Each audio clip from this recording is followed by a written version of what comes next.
নমস্কার বন্ধুরা, ঘরগিন্নি অলরাউন্ডার চ্যানেলে সকলকেই স্বাগত।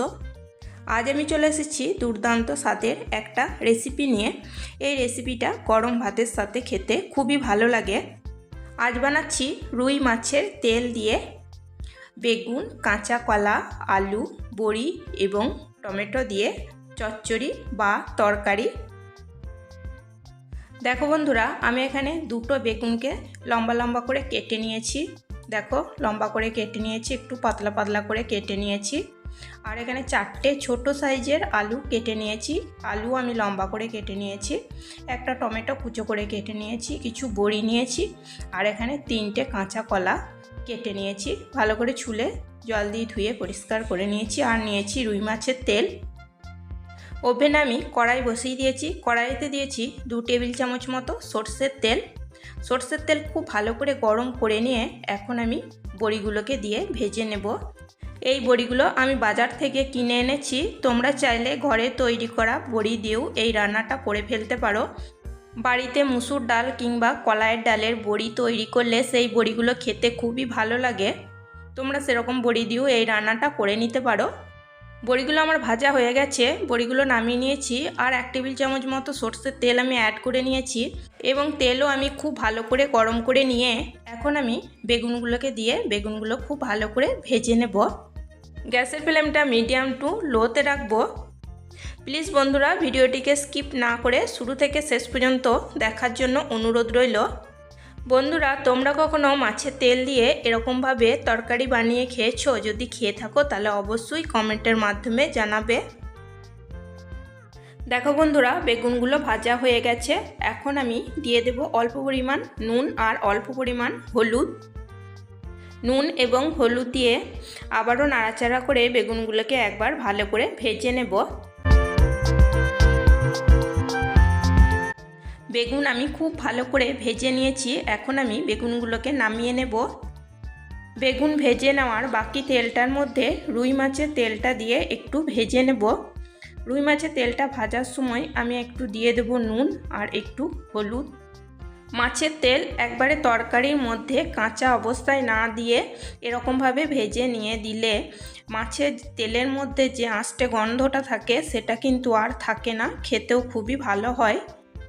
আর মাছের তেল ভাজার সময় খুব একটা বেশি তেল দেওয়ার প্রয়োজন নেই, অল্প একটু পারা তেল দিলেই কিন্তু মাছের তেল ভাজা হয়ে যায়। মাছের তেল ভাজা হয়ে গেছে, এখন আমি নামিয়ে নিয়ে অল্প পরিমাণ সর্ষের তেল অ্যাড করে নিয়েছি এবং তেল খুব ভালো মতো গরম করে নিয়ে এখন আমি কাঁচা কলাগুলোকে দিয়ে কলাগুলো খুব ভালো করে ভেজে নেব। কাঁচা কলা দিয়ে তরকারি বানানোর আগে অবশ্যই কাঁচা কলাগুলো একটু তেলে নাড়াচাড়া করে ভেজে নিলে তরকারিটাও খেতে খুবই ভালো লাগে। মিডিয়াম টু লো ফ্লেমে কাঁচা কলাগুলো দেখো খুব ভালো করে ভেজে নিয়েছি। এখন আমি এখানে দিয়ে দিচ্ছি অল্প পরিমাণ হলুদ আর অল্প পরিমাণ নুন। নুন এবং হলুদ দিয়ে নাড়াচাড়া করে আবারও আমি কলাগুলোকে একটু ভেজে নেব। দেখো বন্ধুরা, কাঁচা কলাও আমি খুব ভালো করে ভেজে নিয়েছি। এখন আমি কলাগুলোকে নামিয়ে নেব। দেখো, বেগুন, মাছের তেল, বড়ি এবং কলা সব কিছুই আমার ভাজা হয়ে গেছে। আবারও আমি কড়াইতে 2 টেবিল চামচ মতো সর্ষের তেল দিয়েছি। সর্ষের তেল খুব ভালো করে গরম করে নিয়ে এখন আমি ফোড়নের জন্য দিয়ে দিয়েছি 1/2 চা চামচ 5 ফোড়ন, একটা শুকনো লঙ্কা আর একটা তেজপাতা। শুকনো লঙ্কা, তেজপাতা এবং 5 ফোড়ন একটু নাড়াচাড়া করে ভেজে নেওয়ার পর আমি কেটে রাখা আলুগুলোকে দিয়ে দিয়েছি। আলুগুলোকেও তেলে খুব ভালো করে নাড়াচাড়া করে আমি কষিয়ে নেব মিডিয়াম টু লো ফ্লেমে।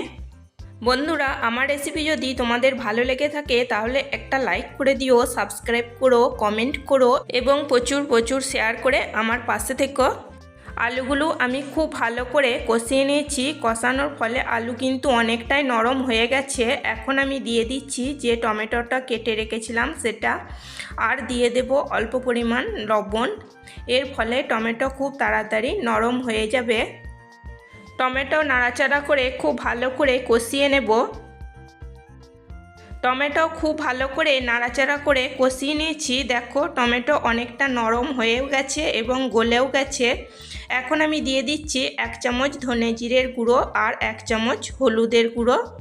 আর দিয়ে দেবো অল্প পরিমাণ জল, মশলাটা যাতে খুব ভালো করে কষানো যায়, পুড়ে না যায়। এখন আমি নাড়াচাড়া করে মিশিয়ে নিচ্ছি এবং মিডিয়াম টু লো ফ্লেমে মশলাটা খুব ভালো করে কষিয়ে নেব, মশলার কাঁচা গন্ধ যাওয়া অবধি। মশলাটা খুব ভালো করে কষিয়ে নিলে রান্নার স্বাদটা খুবই ভালো হয়। এখানে আমি পেঁয়াজ, রসুন কিংবা আদার ব্যবহার করিনি, তোমরা চাইলে কিন্তু করতে পারো। পেঁয়াজ, রসুন এবং আদার ব্যবহার না করেও এই রান্নাটা খেতে খুবই ভালো হয়। দেখো মশলাটা আমি খুব ভালো করে কষিয়ে নিয়েছি এবং এখন আমি দিয়ে দিচ্ছি প্রয়োজন মতো গরম জল, আর দিয়ে দিচ্ছি ভেজে রাখা কাঁচা কলা, দিয়ে দিচ্ছি ভেজে রাখা বড়ি। আমি আগেই বলেছি বাজার থেকে এই বড়িগুলো আমার কেনা, সেই জন্য আমি এখনই বড়িগুলো দিয়ে দিচ্ছি। যদি বাড়ির তৈরি বড়ি হয় তাহলে নামাবার 1-2 মিনিট আগে বড়ি দিয়ে ভালো করে মিশিয়ে নিয়ে নামিয়ে নিলেই হবে। মাছের পটকাগুলোকেও আমি এখন দিয়ে দিয়েছি, আর দিয়ে দিয়েছি টেস্ট অনুযায়ী নুন, আর দিয়ে দিয়েছি 1 চামচ চিনি। এখন আমি নাড়াচাড়া করে খুব ভালো করে মিশিয়ে নেব। মাছের পটকাগুলোকে আমি না ভেজেই দিয়ে দিয়েছি, কারণ মাছের পটকাগুলোকে তেলের মধ্যে দিলে খুব তেল ছিটকে গায়ে লেগে যায়, সেই জন্য আমি না ভেজে কাঁচাই দিয়ে দিয়েছি।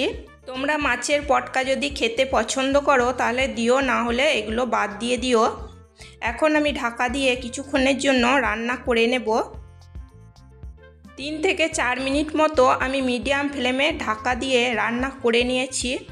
এখন আমি ঢাকা সরিয়ে নিয়ে একটু নাড়াচাড়া করে নিচ্ছি। এখন আমি দিয়ে দেব ভেজে রাখা বেগুন এবং মাছের তেল। ভেজে রাখা মাছের তেল এবং ভেজে রাখা বেগুন দিয়ে এখন আমি নাড়াচাড়া করে খুব ভালো করে মিশিয়ে নেব। খুব ভালো করে মিশিয়ে নেওয়ার পর আবারও আমি ঢাকা দিয়ে মিডিয়াম ফ্লেমে কিছুক্ষণ রান্না করে নেব। মিডিয়াম ফ্লেমে আবারও আমি 2 থেকে 3 মিনিট মতো ঢাকা দিয়ে রান্না করে নিয়েছি। সব কিছু খুব ভালো মতো সেদ্ধ হয়ে গেছে। এখন আমি দিয়ে দিচ্ছি 1/2 চামচ মতো সবজি মশলা। সবজি মশলা খুব ভালো করে তরকারির সাথে মিশিয়ে নেব। রান্নাটা যদি তোমাদের পছন্দ হয়ে থাকে তাহলে অবশ্যই একবার মাছের তেল দিয়ে এরকমভাবে চচ্চড়ি বা তরকারি বানিয়ে নিতে পারো, গরম ভাতের সাথে খেতে দারুণ লাগে। সবজি মশলাও আমি খুব ভালো করে তরকারির সাথে মিশিয়ে নিয়েছি। ব্যাস তৈরি হয়ে গেছে মাছের তেল দিয়ে বেগুন, আলু, বড়ি, কাঁচা কলা এবং টমেটো দিয়ে তরকারি। এখন আমি গ্যাস অফ করে 10 মিনিট ঢাকা দিয়ে দেব স্ট্যান্ডিং টাইমের জন্য। আজকের মতো এই পর্যন্তই, আবার আসবো অন্য কোনো নতুন রেসিপি নিয়ে। সবাই সুস্থ থাকবে, ভালো থাকবে। চলো টাটা, বাই।